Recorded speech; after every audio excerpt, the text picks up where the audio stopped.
मेरे साथ बोलिए, भारत माता की। क्यों भाई, महाराष्ट्र वालों की आवाज को क्या हो गया है?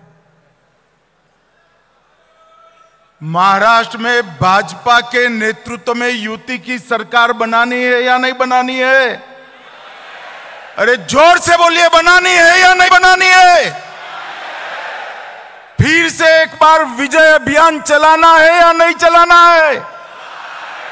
तो ऐसी आवाज नहीं चलती दोस्तों। दोनों हाथ उठाइए, प्रचंड विजय के संकल्प की मुट्ठी भींचिए और प्रचंड आवाज से बोलिए, भारत माता की जय जय जय जय जय शिवाजी, जय जय जय जय जय भवानी। बोलो भारत माता की। मंच पर उपस्थित महाराष्ट्र प्रदेश भाजपा के अध्यक्ष महोदय, महाराष्ट्र भाजपा के वरिष्ठ नेता और हमारे उप मुख्यमंत्री श्रीमान देवेंद्र फडणवीस जी, मुंबई राज्य के प्रदेश अध्यक्ष, उनके नेतृत्व में बैठे हुए सारे महाराष्ट्र के वरिष्ठ नेतागण और आज महाराष्ट्र के कोने कोने से आए हुए ये सभी लगभग मंडलों को रिप्रेजेंट करने वाले देवतुल्य कार्यकर्ता भाइयों बहनों को नमस्कार, प्रणाम। भाइयों बहनों, राष्ट्रीय भाजपा की योजना के तहत आज हम सब स्वर्गीय गिरीश बापट सभागृह में इस विस्तृत कार्यकारिणी के अंदर इकट्ठा हुए हैं। जब मैं यहां आया हूं तब पुण्य नगरी में आया हूं। सबसे पहले छत्रपति शिवाजी महाराज को प्रणाम कर कर मेरी बात की शुरुआत करना चाहिए। ये नगरी तिलक महाराज की नगरी है। यहीं से केसरी को शुरू किया और देश भर में स्वराज मेरा जन्मसिद्ध अधिकार है, उसको शिवाजी महाराज के बाद पूरे देश में अलग जगाने का काम बाल गंगाधर तिलक ने किया था। मैं आज बाल गंगाधर तिलक, बाजीराव पेशवा और वीर सावरकर, ये तीनों महापुरुषों को मनपूर्वक प्रणाम कर कर मेरी बात की शुरुआत करना चाहिए। आज गुरु पूर्णिमा है। मैं महाराष्ट्र के सभी लोगों को गुरु पर्व की, गुरु पूर्णिमा की मनपूर्वक शुभकामनाएं देना चाहता हूं। भाइयों और बहनों, हम सब जानते हैं कि देश भर में हर प्रदेश के अंदर ये विस्तृत कार्यकारिणी का आयोजन हमारे पार्टी के अध्यक्ष श्रीमान जगत प्रकाश नड्डा जी के निर्देश पर हो रहा है। परंतु महाराष्ट्र की ये पुणे नगरी में विस्तृत कार्यकारिणी का एक अलग स्वरूप भी है, अलग उद्देश्य भी है। हमने विस्तृत कार्यकारिणी देश भर में 2024 के चुनाव के बाद फिर से एक बार हमारे कार्यकर्ता हमारे विजय अभियान में लग जाए, इसके लिए बुलाई है। परंतु महाराष्ट्र के अंदर ये विस्तृत कार्यकारिणी 2014 के चुनाव की समीक्षा के साथ साथ, 2024 की चुनाव की समीक्षा के साथ साथ 2024 में फिर से एक बार कमल फूल की युति सरकार बनाने के लिए बुलाई और इसलिए आप सभी को निमंत्रित किया है। मैं सबसे पहले आप सभी कार्यकर्ताओं का मनपूर्वक अभिनंदन और आभार पार्टी की ओर से प्रकट करना चाहता हूं। कड़ी धूप के अंदर मैंने महाराष्ट्र के कार्यकर्ताओं को ये चुनाव अभियान के अंदर दौड़ते हुए दिखाए, पसीना बहाते हुए दिखाए, परिणाम के लिए पल पल जूझते हुए दिखाए। और मैं आज कहने आया हूं कि महाराष्ट्र के हर कार्यकर्ता ने परिश्रम की पराकाष्ठा कर कर भारतीय जनता पार्टी को यश दिलाने का काम किया है। और भाई और बहनों, जब हम आज यहां आए हैं तो परिणाम हमारे सामने। 60 साल के बाद पहली बार देश में किसी एक नेता को तीसरी बार प्रधानमंत्री लेने का, शपथ लेने का यश मिला है, तो वो हमारे नेता नरेंद्र मोदी जी को। लगातार 3 बार मोदी जी प्रधानमंत्री बने, प्रधानमंत्री बनने की हैट्रिक लगाई। और आज मैं कहने आया हूं महाराष्ट्र के कार्यकर्ताओं को, हमने महाराष्ट्र विधानसभा में भी 14, 19 और 14 और 19 से योग जितना बड़ा विजय 24 में प्राप्त करने के लिए पुरुषार्थ करना है। कार्यकर्ता मुझे मिले हैं, कल रात को भी कुछ लोग मिले, आज सुबह से महाराष्ट्र के प्रमुख कार्यकर्ता मुझे मिल रहे हैं। थोड़ा बहुत कंफ्यूजन दिखाई पड़ता है। एक भ्रांति फैलाने का काम हमारे विपक्ष ने किया है। मैं आज आपको एक उदाहरण देकर 2024 के नतीजों को एक्सप्लेन करना चाहता हूं। 2 बच्चे थे, एक ही क्लास में पढ़ाई पढ़ते थे। एक बच्चा हमेशा 80% मार्क से पास होता था, क्लास में नंबर 1 आता था। दूसरी एग्जाम आई, उसने तय किया कि इस बार 80 नहीं चलेगा, मैं 90 लाऊंगा। अब उसने लक्ष्य तय किया। लक्ष्य कभी कोई नीचा नहीं तय करता है, ऊपर ऊंचा ही तय करता है। और दूसरा एक विद्यार्थी था, वो 4 साल में उसी कक्षा में नापास हो रहा था। उसको 20 मार्क आ रहे थे। उसने लक्ष्य रखा कि मैं 20 नहीं, इस बार 30 लाऊंगा। पास होने का लक्ष्य नहीं रखा, 30 लाने का लक्ष्य रखा। अब एग्जामिनेशन हो गए, परिणाम आ गया। जिसने 90 का लक्ष्य रखा था उसको 80 की जगह 78 आ गया, और जिसने 20 का लक्ष्य रखा था उसको 30 की जगह 25, 20 की जगह 25 आ गए। अब मुझे बताओ भाई, कौन सा विद्यार्थी का परिणाम अच्छा है? जरा बताओ, 80 वाले का अच्छा है या 20 वाले का अच्छा है?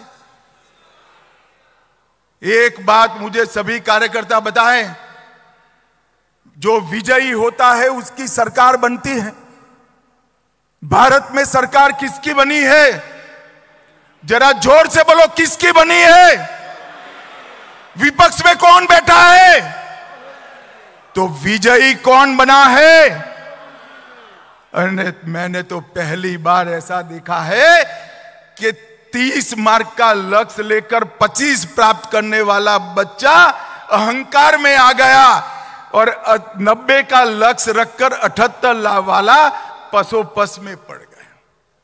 मैंने मेरे राजनीतिक जीवन में कई जय पराजय देखे, परंतु मैंने जीवन में कई लोगों को जीतने के बाद अहंकारी होते हुए भी देखा है।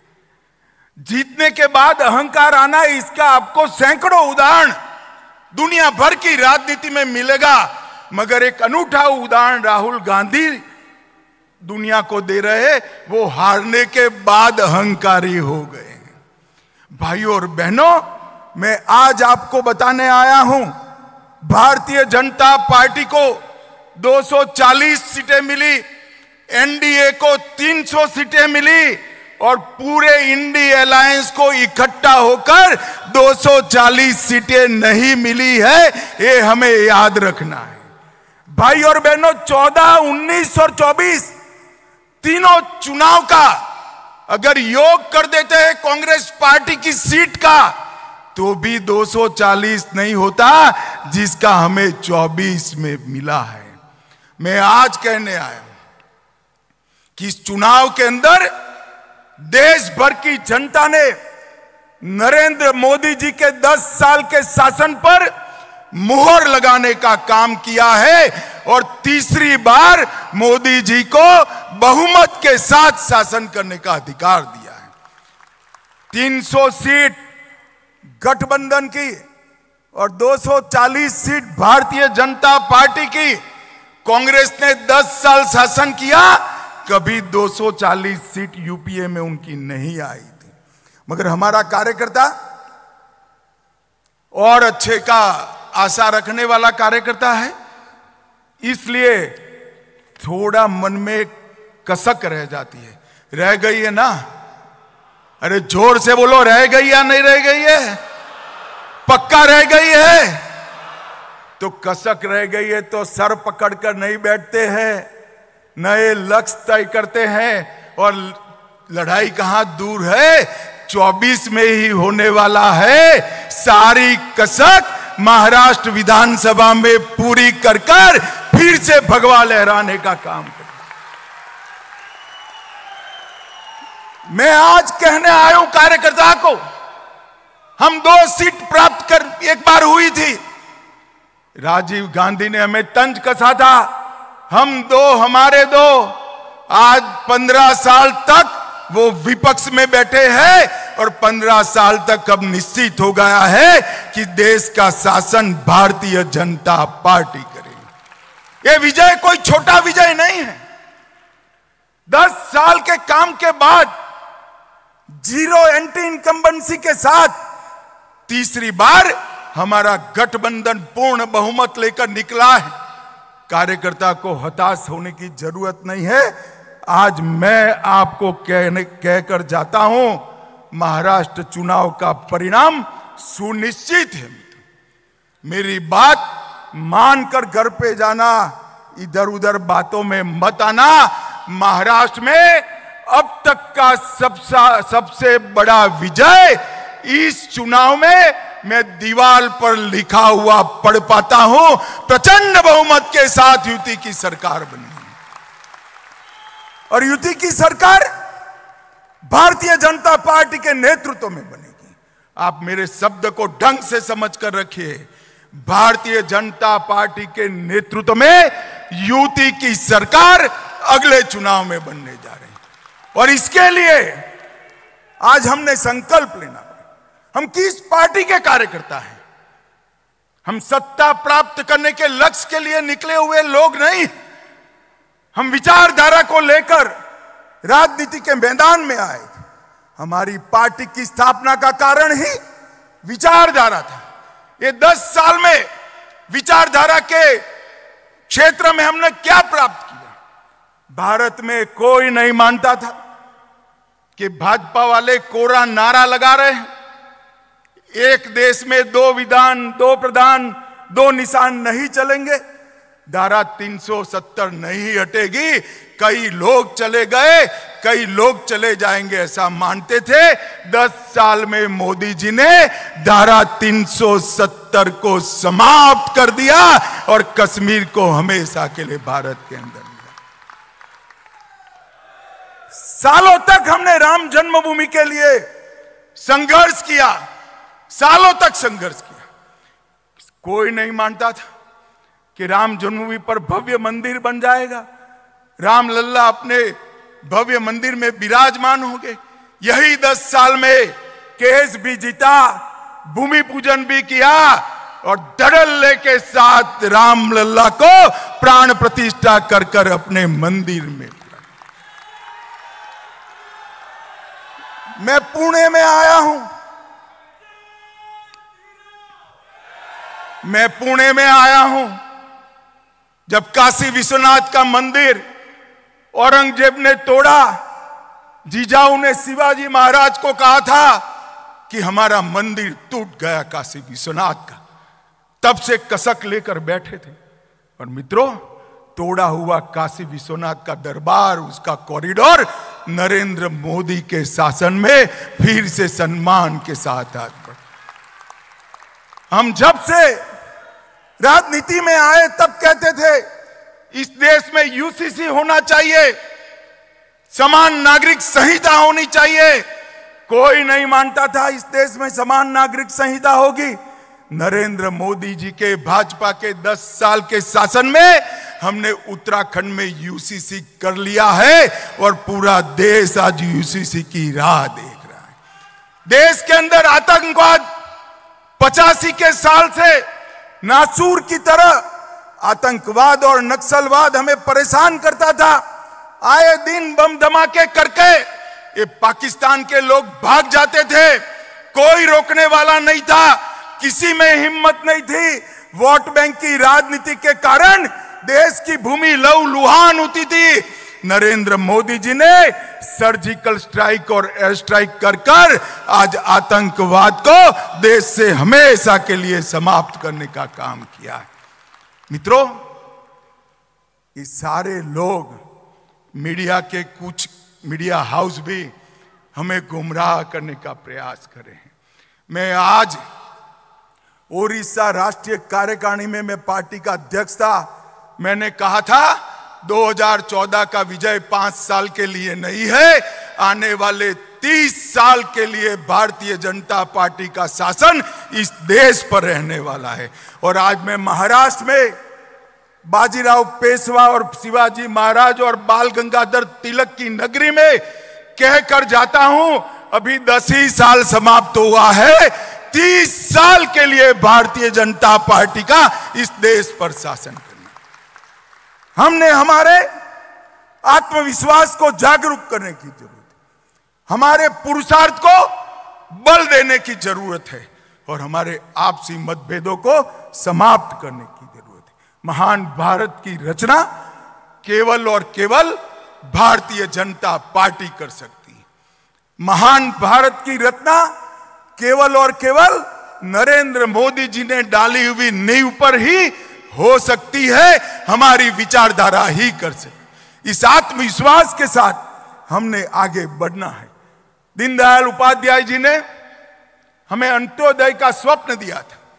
मोदी जी ने 10 साल के अंदर इस देश के 60 करोड़ गरीबों को घर दिया, बिजली दी, गैस का सिलेंडर दिया, शौचालय दिया, हर गरीब को प्रति माह प्रति व्यक्ति 5 किलो अनाज दिया, 5 लाख तक का बीमा दिया और देवेंद्र जी अब लाडली बहना और लाडली भैया भी देने जा रहे हैं। गरीब कल्याण का काम कोई कांग्रेस पार्टी नहीं कर सकती, कांग्रेस पार्टी के साथी भी नहीं कर सकते। गरीब कल्याण का काम केवल और केवल भारतीय जनता पार्टी कर सकती है और कोई नहीं कर सकता। भाइयों बहनों, ये कांग्रेस वाले कई सारे अपप्रचार यहां पर कर रहे हैं कि वो दलितों का, गरीबों का, पद दलितों का, आदिवासियों का कल्याण करेंगे। मैं आज पूछने आया हूं, 58 साल तक आपका शासन रहा, आपने गरीबों के लिए क्या किया? महात्मा फूले, अंबेडकर जी, इनके रास्ते पर चलने का तो नाम तो दूर, उनके उद्देश्यों को समाप्त करने का काम किया। 10 साल में हमने गरीबों का कल्याण करने का काम ये भारतीय जनता पार्टी की सरकार ने किया। और मैं आज यहां आया हूं तब आपको कहना चाहता हूं, ढेर सारी भ्रांतियां चल रही, भ्रांतियां चलाई गई, हम लोग भ्रांतियों में ना आए। इन्होंने कहा भारतीय जनता पार्टी आरक्षण समाप्त कर देगी, हम जवाब देने में कहीं कहीं संकोच करने लगे, लोगों के मन में एक भ्रांति पैदा हुई। आज मैं कहने आया हूं कि अगर 10 साल का एक्सटेंशन नरेंद्र मोदी जी के समय में ही मिला और पूर्ण बहुमत होने के बावजूद भी आरक्षण को बल देने का काम हमारे नेता नरेंद्र मोदी जी ने किया। भाइयों बहनों, इन्होंने संविधान का विषय कहा, हमने जवाब नहीं दिया। हम सब भ्रांति से बाहर आए। अब चुनाव महाराष्ट्र में आया है, नए नए प्रकार की इल्यूजन पवार साहब खड़ा कर रहे हैं। मैं आज पवार साहब को कहने आया हूं, हमारे देवेंद्र जी, दादा शिंदे जी, अजीत दादा शिंदे जी, ये सब जवाब दे रहे हैं, मगर दूर से मेरा एक निरीक्षण है, मैं आप लोगों के साथ शेयर करना चाहता हूं। जब जब महाराष्ट्र में भाजपा सरकार आती है, मराठा को रिजर्वेशन प्राप्त होता है। मेरी बात ध्यान से सुनना, बाद में ताली लगाना। जब जब महाराष्ट्र में भाजपा सरकार आती है, मराठा रिजर्वेशन प्राप्त होता है, और जब जब शरद पवार की सरकार आती है, मराठा रिजर्वेशन गायब हो जाता है। मैं सोच समझ कर ये वाक्य बोल रहा हूं। 2014 में महाराष्ट्र में मराठा रिजर्वेशन आया, सुप्रीम कोर्ट तक ठीक गया। किसकी सरकार थी 14 में, बताइए जरा। अरे जोर से बोलो, किसकी सरकार थी? भाजपा सरकार थी। देवेंद्र फडणवीस हमारे मुख्यमंत्री थे। हमने मराठा रिजर्वेशन देने का काम। 20 में शरद पवार की सरकार आई, मराठा रिजर्वेशन गायब हो गया। हम आए फिर से, हमने अभी भी मराठा रिजर्वेशन देने का काम किया है। शरद पवार की सरकार आएगी तो मराठा रिजर्वेशन फिर से गायब हो जाएगा। अब मुझे बताओ, मराठा रिजर्वेशन कंटिन्यू रखना है तो किसकी सरकार लानी चाहिए? अरे जोर से बोलो, किसकी लानी चाहिए? भाइयों बहनों, कंफ्यूजन में मत रहिए। समाज के हर तबके को न्याय देने का काम कोई एक पार्टी ने किया है तो भारतीय जनता पार्टी ने किया है। और भारतीय जनता पार्टी झूठ कैसे फैलाए जाते? अभी एक पुराना नोटिफिकेशन निकाल दिया, तारीख नहीं है, फैसला पुराना है। मैं भी कंफ्यूजन में आ गया। मैंने पीयूष गोयल जी को फोन किया, है क्या हुआ? पीयूष गोयल जी ने कहा, साहब ये तो हमारा निर्णय नहीं है, शरद पवार का निर्णय है। वो कह रहे हैं दूध का पाउडर इंपोर्ट होगा। कंफ्यूजन में मत आइए। वो सर्कुलर कर कर गए थे, 10 साल में 1 किलो दूध का पाउडर इंपोर्ट नहीं किया है नरेंद्र मोदी सरकार ने, और अगले 5 साल तक 1 ग्राम भी दूध का पाउडर इंपोर्ट नहीं होगा। आज मैं आपके बीच में ये भ्रांति फैलाकर चुनाव जीतना चाहते हैं और भ्रष्टाचार की बातें कर रहे हैं। भ्रष्टाचार का सबसे बड़ा सरगना भारत की राजनीति में है तो शरद पवार है। इसमें मेरे मन में कोई कंफ्यूजन नहीं। आप क्या आरोप कर रहे हो हम पर? इस देश में कोई भी सरकार में भ्रष्टाचार को संस्थागत करने का काम, इंस्टीट्यूशनलाइज करने का काम अगर किसी ने किया तो शरद पवार आपने किया है। मैं डंके की चोट पर कह कर जाता, हम पर आप भ्रष्टाचार का आरोप लगा रहे हैं। और इस बार शरद पवार जी, मेरा ये बापट सभागृह में बैठा हुआ कार्यकर्ता ढंग से जान गया है आपके झूठ नहीं चलेंगे। मैं बता कर जाता हूं, चलेंगे क्या? अरे जोर से बोलो, चलेंगे क्या? चलेंगे क्या? घर घर जाकर इस झूठ का जवाब देना है, पर्दाफाश कराना है।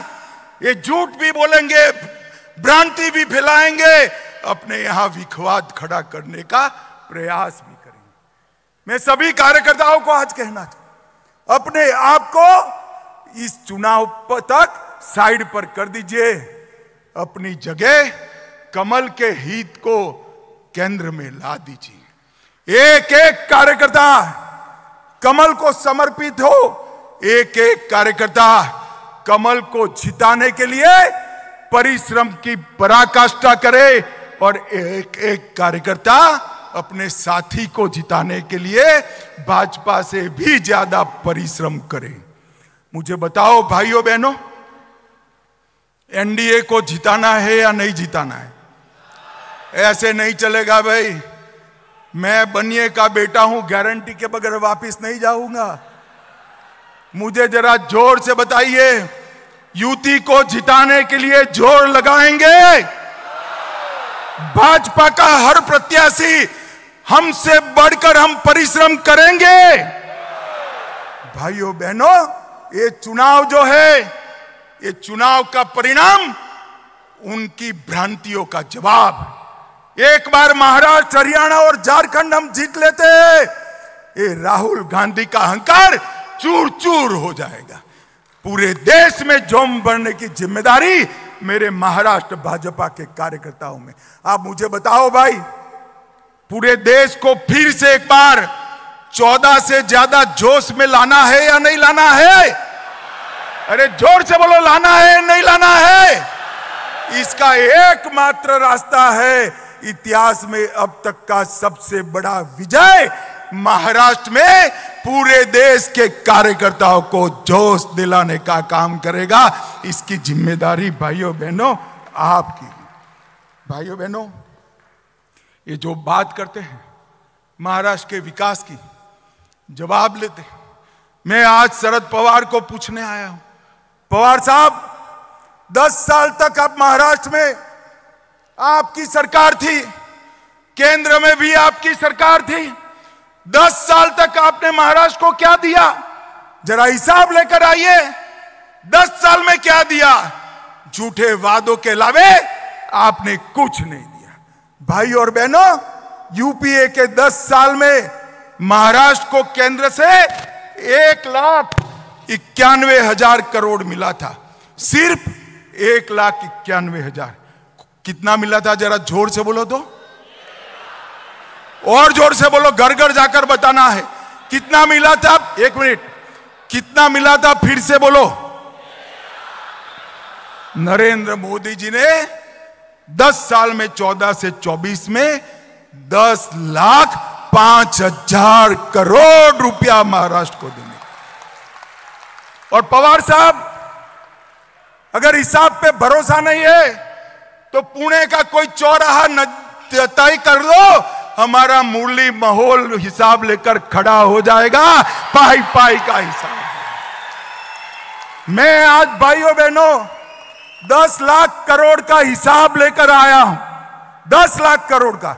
ना उन्होंने मुंबई के लिए किया, खुद नासिक के लिए किया, ना पुणे के लिए किया, ना नागपुर के लिए। चारों शहरों का विकास अगर किसी ने किया तो नरेंद्र मोदी सरकार ने किया।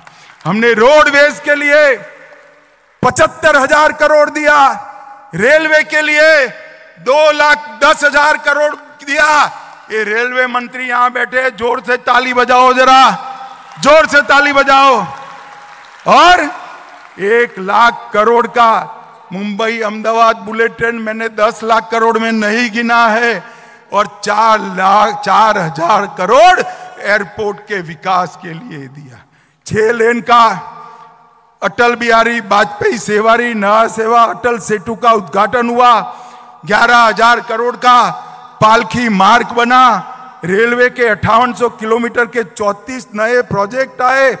561 करोड़ से महाराष्ट्र में 9 एयरपोर्टों का रिनोवेशन हुआ।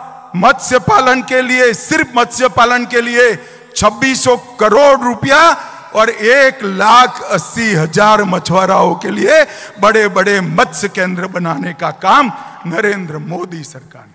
और पवार साहब, आप कहते हो कि आपने विकास किया। ये महाराष्ट्र के सहकारी साकर कारखाने, महाराष्ट्र के किसानों का समृद्धि का राजमार्ग। 10 साल तक पवार साहब आप कृषि मंत्री, सहकारिता मंत्री थे। 10 साल तक 10,000 करोड़ का इनकम टैक्स का प्रश्न आप सॉल्व नहीं कर पाए थे। मैं सहकारिता मंत्री गया, मोदी जी के पास फाइल लेकर गया, 1.5 मिनट में 10,000 करोड़ का साकर कारखानाओं का काम नरेंद्र मोदी।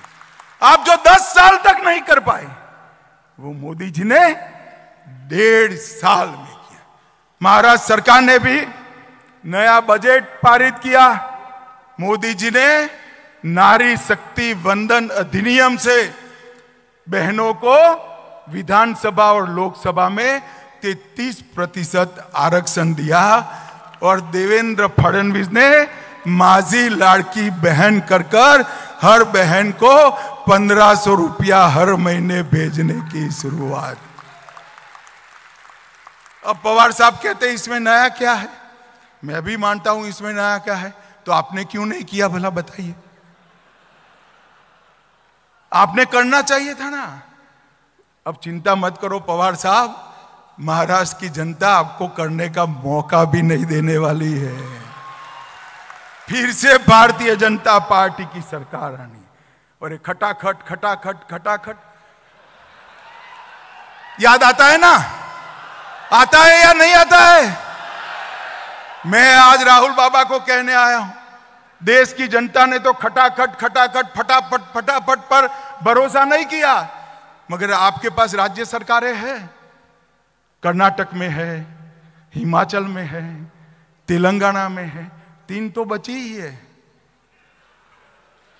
तो वहां खटाखट भेज दीजिए ना पैसा भाई। भेजना चाहिए या नहीं भेजना चाहिए? मैं तो तेलंगाना, कर्नाटक और हिमाचल की बहनों को कहना चाहता हूं, एक खटाखट का डिमांड खड़ा करिए। अरे छोड़िए राहुल बाबा, आपकी सरकारों का एजेंडा देख लीजिए। तेलंगाना और कर्नाटक में और हिमाचल में 1/3 एजेंडा भी आप पूरा नहीं कर पाए, और मोदी सरकार ने 14 के एजेंडे में से एक भी बात बाकी नहीं है, और 19 के एजेंडे में सिर्फ 3% बात बाकी। भाइयों बहनों, ये हमारा काम करने का पद्धति है। हमने यहां पर महाराष्ट्र के विकास के लिए ढेर सारे काम देवेंद्र जी ने किए। एनडीए की सरकार में समृद्धि राजमार्ग, मुंबई कोस्टल रोड अटल सेतु, मुंबई नागपुर और पुणे में मेट्रो, जलयुक्त शिवार, कृष्णा भीमा स्थिरीकरण, टेम्बूर मैसाल जैसी योजनाओं को हमने पूरा करने का काम। और मैं बहुत तटस्थता के साथ कहना चाहता हूं, 14 से 19 का कार्यकाल देवेंद्र फडणवीस का महाराष्ट्र के इतिहास में विकास के लिए हमेशा जाना जाए। ये हमारी कार्य संस्कृति है। जब हम आते हैं तो हमारी पार्टी और हमारा नहीं सोचते हैं। हम आते हैं तो गरीब, दलित, पिछड़ा, आदिवासी का सोचते हैं। और ये काम हमने महाराष्ट्र में भी करा कर देखा, बताया है, और देश में भी कर अभी मोदी जी आए थे 13 जुलाई को 30,000 करोड़ की नई परियोजनाओं का शिलान्यास और उद्घाटन नरेंद्र मोदी जी को कर दिया। भाइयों बहनों, ये हमेशा बाबा साहेब का नाम देते हैं। मैं अभ्यास के आधार पर कह सकता हूं, बाबा साहेब आंबेडकर की अवगणना और अपमान जितना कांग्रेस ने किया है, इतना अंग्रेजों ने भी नहीं किया था। ये बात हमने घर घर जाकर बतानी है। और बाबा साहब के जुड़े हुए 5 तीर्थ बनाने का काम किया तो भारतीय जनता पार्टी ने किया, और किसी ने नहीं किया। बाबा साहब को भारत रत्न कांग्रेस पार्टी थी तब नहीं मिला। संविधान दिवस मोदी जी ने बनाया। महाराष्ट्र, गुजरात में थे तब संविधान की 26 जनवरी को यात्रा निकाली थी, और बाबा साहब के याद में भव्य स्मारक दिल्ली में भी बनाने का काम किया। और भाइयों बहनों, मैं आज आपको फिर से एक बार भारतीय जनता पार्टी की नरेंद्र मोदी सरकार ने देश की सुरक्षा को सुनिश्चित किया है। देश भर में दशकों से जड़ लगाकर बैठे हुए नक्सलवाद को समाप्ति के कगार पर लाकर खड़ दी। आज मैं आपको कहकर जाता हूं, अब महाराष्ट्र की जनता को बता सकते हैं, 2 साल के अंदर ये देश नक्सलवाद से मुक्त हो जाएगा। इसमें किसी को शंका रखने की जरूरत। और भाइयों और बहनों, नरेंद्र मोदी जी ने तुष्टीकरण की जगह सबको न्याय का सूत्र अपनाते हुए देश की सुरक्षा को सुनिश्चित किया है। आतंकवाद को जड़ से उखाड़ने के लिए कई सारे फैसले लिए, और मैं इसका साक्षी हूं। मैं आपको आपके जैसे कार्यकर्ता के नाते बताता हूं, देश की सुरक्षा को औरंगजेब फैन क्लब सुनिश्चित नहीं कर सकती, Bharatiya Janata party. Aurangzeb fan club कौन है? जरा जोर से बोलो। औरंगजेब फैन क्लब कौन है? ठीक है, अघाड़ी वाले हैं। और उसका नेता कौन है? श्रीमान उद्धव ठाकरे औरंगजेब फैन क्लब के नेता बने। अपने आप को बाला साहब का वारिस कहने वाले उद्धव जी कसाब को बिरयानी खिलाने वाले लोगों के साथ बैठे हैं। उद्धव जी याकूब को छोड़ने की गुहार लगाने वाले के साथ आप बैठे हो। जाकिर नाइक को मैसेंजर ऑफ पीस बनाने वालों की गोदी में उद्धव जी आप बैठे हो। पीएफआई को सपोर्ट करने वालों की गोदी में उद्धव ठाकरे आप बैठे हो और संभाजी नगर का विरोध करने वाले की गोदी में उद्धव ठाकरे आप बैठे हो। आपको शर्म आनी चाहिए। मुझे बताओ भाइयों बहनों, ये औरंगजेब फैन क्लब महाराष्ट्र और देश को सुरक्षित कर सकती है क्या? जोर से बोलो, कर सकती है क्या? देश को सुरक्षा केवल और केवल भारतीय जनता पार्टी दे सकती है। महाराष्ट्र को सुरक्षा केवल और केवल भारतीय जनता पार्टी दे सकती है। और भाइयों और बहनों, मैं यहां पर अंत में अपील करने के लिए, मैं छोटा था तब मेरी माताजी मुझे गीता समझाती थी।